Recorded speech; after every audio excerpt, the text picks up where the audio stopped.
नमस्कार मित्रांनो, आज आपण बोलणार आहोत रोजगारबद्दल। का बरं 2021 मध्ये 22 मध्ये आणि 23 मध्ये 3 लाखपेक्षा जास्त आपले सरकारी नोकऱ्या आजपर्यंत पोहोचण्याची खाली। असं का बरं झालंय आणि सरकारने याच्या बाबतीत काय केले, रोजगार का बरं नाही मिळते, आज आपण त्याच्यावर चर्चा करणार आहोत।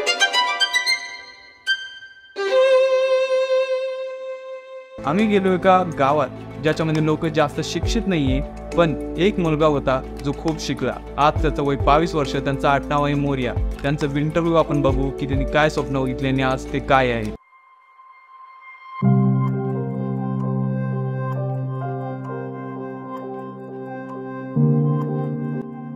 मी प्रकाश मोरे, मी 12वी B.Com झालेलं आहे। माझे स्वप्न असे मोठे होते की सरकारच्यामुळे मला संधी मिळाली, माझ्या वडिलांमुळे मला एक काम धंदे करू राहिले। 3 वर्षासाठी मी रमरम निजलो सरकारपाशी, मला हे नाही झालं, पण माझ्या आई वडिलांपासून मला हे धंदा भेटलाय।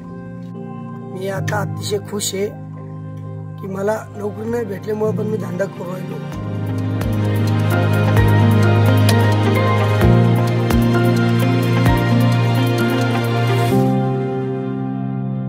जॉबलेस असण्याचं सगळ्यात मोठं प्रॉब्लेम आहे पॉप्युलेशन। कारण इंडियामध्ये चायनापेक्षा जास्त पॉप्युलेशन लँड वाईज।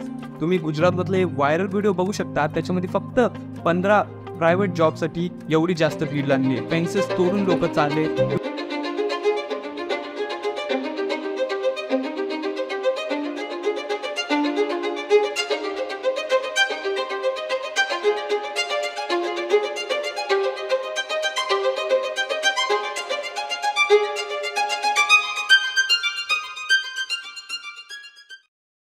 या लिस्टमध्ये बघू शकता की किती सारे गव्हर्नमेंटने आपल्यासाठी स्कीम्स काढले, पण याचा काही फायदा नाही, कारण भारतामध्ये खूप सारे लोक अशिक्षित असतात। त्यामुळे हे स्कीम जर का गव्हर्नमेंटने काढले सुद्धा, पण त्याला वाढवण्यासाठी, त्याला दुसऱ्यापर्यंत पोहोचवण्यासाठी खूप सारा टाइम लागतो। अजूनही तुम्ही मागच्या वर्षीचं लिस्ट बघू शकता की किती सारे गव्हर्नमेंट जॉब आजपर्यंत वेकंट आहे। ते का बरं भेटत नाही, याचं पण एक मोठं रिझन आहे आपलं इलिटरेसिटी। इलिटरेसिटी हे भारताचं सगळ्यात मोठं एक झाड आहे, ज्याला कापून फेकण्याचं काम आपल्याला करावं लागेल। या डॉक्युमेंटरीसाठी फक्त इतकंच, आपण भेटूया कोणत्या तरी दुसऱ्या व्हिडिओ।